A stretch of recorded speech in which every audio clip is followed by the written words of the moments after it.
Hello. Can we just wait for TV to set up? Oh, thanks, Lou. Yep. I know that you have, I do know you have commitments, but... It's all right. It's just like the old days, right?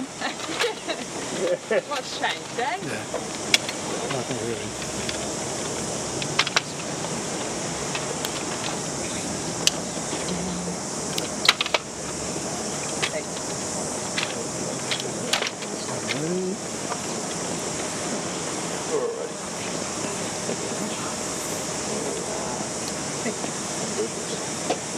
Good.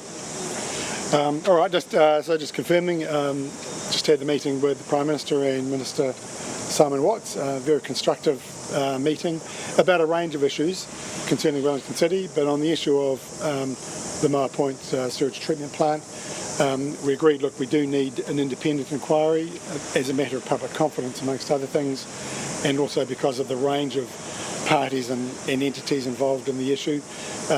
We discussed what might be the quickest way to get an independent investigation. So I'm going to take the next few days to think about some of the suggestions that were discussed and then go back to the Minister, and I'm confident that we'll agree on a way ahead and we will get an independent investigation underway pretty quickly.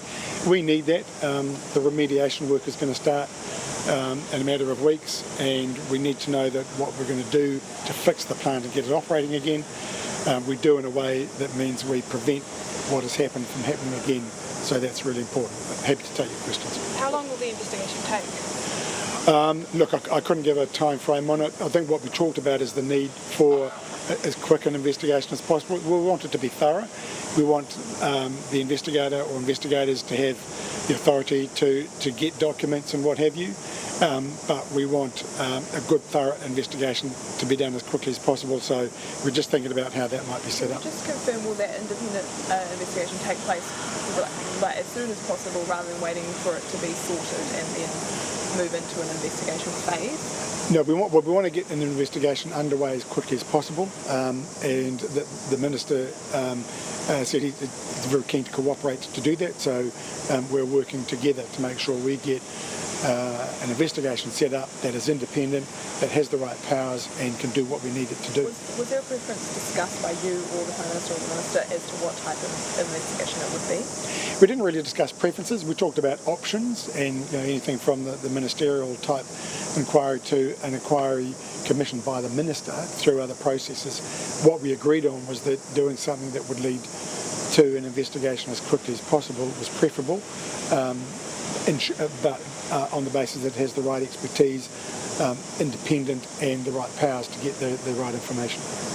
Will the investigation, if need to be concluded before remediation starts? Well, there'll be a number of steps in the remediation. Right now, it's actually just recovering the plant and the floor space in the plant. There's still a lot of cleaning to do, still a lot of solid waste to get out. And then there's assessment of the damage to the equipment, and then there's the process of replacing that equipment. At some point, then the program of work to get it up and running will happen. We're told by Wellington Water that will be months away. And providing we can get an investigation set up as quickly as possible, I'm confident that we can get a good understanding of the cause so that when we do the remedial work, we can design it in a way that we minimise the risk of this happening again. So that needs to happen in conjunction, both the investigation and the remedial work? Yeah, it is about, that's why time is of the essence in a sense. We need to get a functioning plant back up as quickly as possible, even though that is going to be months away, but we need to understand that cause, which is why getting a good quality but quick investigation up is a preferable option. What would the There's some benefits? tricky timing with ownership and operation of the plant transferring over in July. So will the investigation happen before then, or what's the timeline on that? Well, we want the investigation to get underway as quickly as possible, but that's also the important point, is because we're transitioning to a new entity taking it over, that's why it's important that from Wellington City Council's point of view, is that we're engaging with the authorities to make sure we get that up and running as quickly as possible, and that as the new owner takes over, that there is a continuity and consistency with the investigatory work and also the oversight of the remediation. And in terms of sort of remediation, has there been any thought to whether whether that is going to be a Wellington City Council cost or a sort of lower heart, upper heart ratepayers going to be pulled into this as well? Look, it's Wellington City Council's asset right now. We're responsible for it. So, look, we just want to see it fixed, and we'll have to, or we will deal with the where the cost falls as soon as we've got that work done. Can you just speak to what some of the benefits would be if it was a ministerial inquiry? Is that something you would prefer? Look, what I want, for me the criteria are independent, right expertise and the power to get information. A ministerial inquiry has all that. It is more formalistic and does take a longer period of time to get the appointments up, get a terms of reference sorted out and then get it going. Potential people have to be freed up from work they're doing. So for me, it is about having those criteria met, but doing something that is as quick as possible. So those are the sorts of things we're talking through, and the Minister and I will continue to talk through together. How would you describe the meeting? Positive, constructive. I think we all share the same concern. I think, and one of those concerns is to get to the bottom of what the cause was, so that we can fix it up in a way that makes sure it doesn't happen again. Did you feel heard? Oh, totally. You know, it was very, very respectful. Look, I know the Prime Minister, I know the Minister from previous experience, so we know each other. I've been in touch with the Minister over the weekend, so the starting point was with a shared knowledge and understanding, and we got straight into it, so it was very good. Does this meeting, and as you've described it, does that give you the sense that the government's well on board in terms of supporting Wellington Council through this? Yeah, and if you think about the other issues that we talked about, which were other Wellington issues, transport, housing, what have you, very positive responses.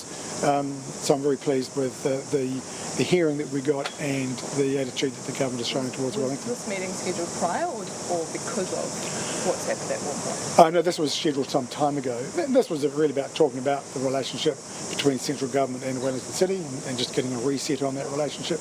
I'm confident that we've got that. There were reports of the Wellington Water boss pulling out of an interview earlier today. Are you taking over the comms in regards to this issue? Look, I had a discussion with the chair of Wellington Water this morning just about making sure that the Wellington City Council as the asset owner, but also because we are in transition to a new owner and there has to be some continuity that goes past the ownership date, that it makes sense for Wellington City Council to be responsible for the communications. Look, Wellington Water's been doing a great job in terms of their response. Pat Doughty is the chief executive. He stepped into the role, last year. He's done a great job in actually shaping up Wellington Water. But Wellington Water, their operations will be taken over by the new entity. There has to be continuity between now and then. The Wellington City Council offers that, and we will continue to work with Wellington Water and the other entities to make sure the good information is being provided, but also the public health information is being integrated and people get good information. Why was that decision made today, though? Because having got through the initial response phase, we're now got to think about what the next few weeks and also the next few months looks like, and setting ourselves up for that, and to ensure that there's consistency and continuity over that period. Did he go too far with any comments today, or have you had conversations with him about what he's said so far? No, look, I've been reflecting over the weekend about what the next phases look like and about communication.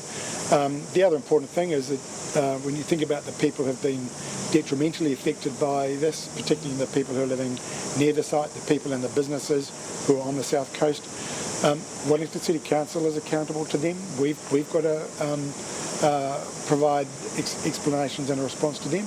It's important that Wellington City Council steps up to that role as both responsible and accountable and provides good and accurate information. So nothing to do with his comments so far?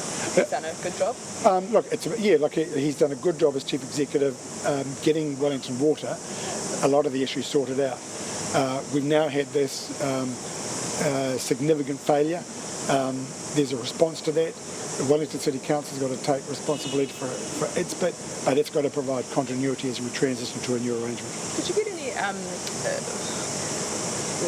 what's the word, a signal or something like that from the government that they would help with funds in regards to this significant failure?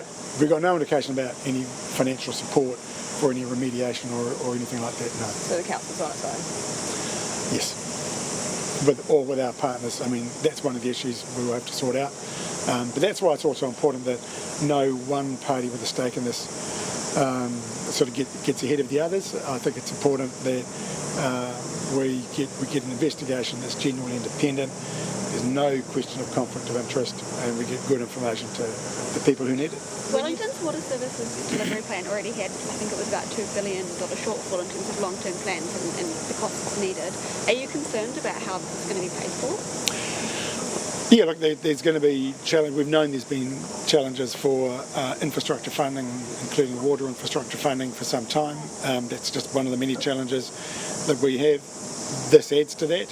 But the reality is, a metropolitan city needs a functioning sewage treatment plant. It's a matter of urgency that we get that sorted out as quickly as possible. And to get it sorted out, we need to know the cause. All those things, carry a level of urgency with it. And I'm confident that we're on track to get the right things done at the right time. We'll get the best solution. Should ratepayers be worried that they're going to be asked to stump up the bill for it? Look, we will set rates based on what our needs are. That invariably means trade-offs. We are in the process of putting together our annual plan. We're determined that we want as low a level increase as possible. That will involve trade-offs. It will involve making, in some cases, some hard decisions. A priority for any city is effective and safe sewage treatment, and that's what we have to have. You said today the plant needed to be functioning before it was transferred over to the new entity. How confident are you that that can happen? What I said was we have an obligation at the point of transfer that we are transferring a functioning plant. So we will have to talk to Te Akawai Metro Limited and Metro Water Limited about that. They don't get the plant until it's working. When you say you're going to take a couple of days to think about the options, when can Wellingtonians expect an announcement on next steps? It'll be in the next few days, yeah. Are you gutted not to be swimming on the south coast in the next couple of months? Yeah, I mean, this is the time of the year that I'd be kayaking or swimming and walking the dog. And you know that when you've got a long weekend in February, that's the perfect time to be doing it. So, and we had some pretty good weather over the weekend, and it was sad actually seeing those empty beaches. I'm very thankful that Wellingtonians are responding to the public health messages, but you can't help but be incredibly sad when you see these beautiful beaches and no one on them. All right, thank you everybody. Thank you.